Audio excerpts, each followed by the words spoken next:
রাসূল বলেছে দারিদ্রতা মানুষকে কাফেরের দিকে ধাবিত করে, দারিদ্রতা মানুষকে কাফের বানিয়ে ফেলে।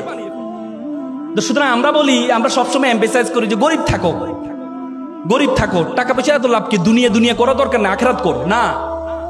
ইসলামের যত বড় বড় ইবাদত আছে সবচেয়ে বেশি বড় ইবাদত গুলো কিন্তু ধনীর জন্য। রোজা, এই তোমার কোরবানি কার জন্য?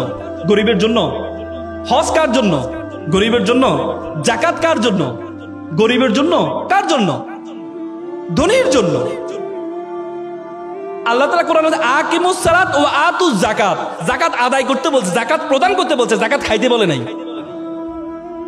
আর আমরা ইসলামটাকে বানাই নিয়েছি যে এটা গরিবের ধর্ম। তোমরা জানো ব্রিটিশরা যখন আমাদের এই উপমহাদেশে আসছিল তখন আমরা, এই উপমহাদেশ ছিল পৃথিবীর সপ্তম ধনী দেশ, সপ্তম ধনী দেশ ছিল যখন ব্রিটিশরা আসছে। আর যাওয়ার পথে আমাদেরকে সবচেয়ে ফকিরি দেশে পরিণত করে গিয়েছে। তারা কি করছে? তারা আমাদের শিক্ষা ব্যবস্থাটাকে এমনভাবে তৈরি করে দিয়েছে, আমাদের শিক্ষা ব্যবস্থায় আমাদেরকে শিক্ষা ব্যবস্থা পড়ানো হয় যে ছিঁড়া কাঁথায় শুয়ে লাখ টাকার স্বপ্ন কেন দেখো। তারা আমাদেরকে এই যে অ্যাপ্লিকেশনে শিখায়, কি শিখায় জানো? যে কেরানি পদে চাকরির জন্য আবেদন। কখনো দেখছো সিইও পদে আবেদনের চাকরির জন্য আবেদন তোমাদেরকে শিখাইতে? এমডি পদে আবেদনের চাকরি শিখাইতে? আমাদেরকে যে কেরানি পদে আবেদন। তার মানে ব্রিটিশরা আমাদের মাথায় ঢুকিয়ে দেয় তোরা ফকিরের জাতি, তোরা ফকিরের জাতি, তোরা চিন্তা করবি কেরানি পর্যন্ত, একটা প্রধান হওয়ার জন্য চিন্তা করবি না। আমরা সেই মেন্টালিটি নিয়ে আছি। বড় স্বপ্ন দেখতে পারি না, এমডি হব সে স্বপ্ন দেখতে পারি না, বড় ব্যবসায়ী হব স্বপ্ন দেখতে পারি না, সে স্বপ্ন দেখতে পারি না। এজন্য তুমি যদি, আমি বিশ্ববিদ্যালয়তে বের হওয়ার পর আমার চিন্তা ছিল আমি চাকরি করব, সরকারি চাকরি করব। এরপর বললো না, সরকারি চাকরি করলে তো আমি তো অসৎ হইতে পারবো না, অসৎ হইতে পারবো না। আল্লাহর রহমতে আমি একটা স্বাধীন পেশায় আছি, স্বাধীন পেশা আছে। আমি যখন ওকালতি দিতে ঢুকি প্রথম দিনে আমি স্যালারি পেয়েছিলাম 100 টাকা। একটা শুনানি করেছিলাম, জামিন করেছিলাম, সিনিয়র আমাকে 100 টাকা দিয়েছেন। এবং আমার বন্ধু যারা আছে তারা বিভিন্ন বাংলাদেশ ব্যাংক, বড় বড় ব্যাংক প্যানেল লয়ার হিসেবে ঢুকেছে, তাদের বেতন ছিল 70 থেকে 80,000 টাকা। কয়েকদিন আগে আমার একটা ফ্রেন্ড আজকে 10 বছর ওকালতির পরে চেম্বার আসি, বললো বন্ধু আমি তো 80, 90, 1 লাখ টাকার মধ্যে সীমাবদ্ধ আছি, তুমি তো গাড়ি বাড়ি মালিক হয়ে গেছো, এখন বন্ধু চাকরি ভালো লাগে না, এই পেশা, তোমার পেশা চলে আসবো, আইনজীবী পেশা আসবো। তাই বললাম বন্ধু তোমাকে তো আবার শুরু থেকে শুরু করতে হবে। বলছে না, শুরু থেকে শুরু করবো। সে আবার শুরু থেকে শুরু করেছে। তার মানে যদি আমি সেদিনের টাকার বড় স্বপ্ন দেখতাম না 70-80 হাজার টাকা আমার লাগবে, তাহলে আজকে এই অবস্থায় I have 12 juniors in my chamber, 12 জন জুনিয়র আছে আমার, সে সুযোগটা হতো না। এজন্য তোমাদেরকে চিন্তা করতে হবে যে তুমি কি চাও, তোমার মেন্টালিটি কি। সেটির জন্য চাওয়ার আগে প্রথমে তোমার সম্বন্ধে তোমাকে জানতে হবে। Who are you, who are you want to go, তুমি কে, তোমার সম্বন্ধে। আমরা সবসময় বললাম না ব্রিটিশরা আমাদের মাথা ঢুকিয়ে দিয়েছে আমরা তো ছোট।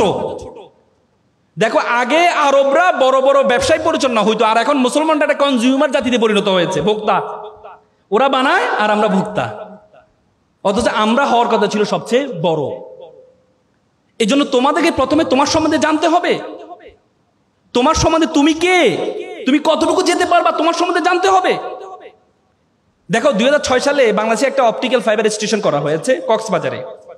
সেটি তোমার পর্তুগাল হয়ে, স্পেন হয়ে, সিঙ্গাপুর, মালয়েশিয়া হয়ে, ফিলিপিন হয়ে আমাদের কক্সবাজারের সাথে যুক্ত হয়েছে। সে অপটিক্যাল একটা তার, ফাইবার কেবল, পরবর্তীতে স্যাটেলাইট, এই কি বলে শেখ মুজিবুর রহমান যে এটা কি বলে হাইটেক পার্কের সাথে যুক্ত হয়েছে। সে তারটার দূরত্ব ছিল 17,500 কিলোমিটার।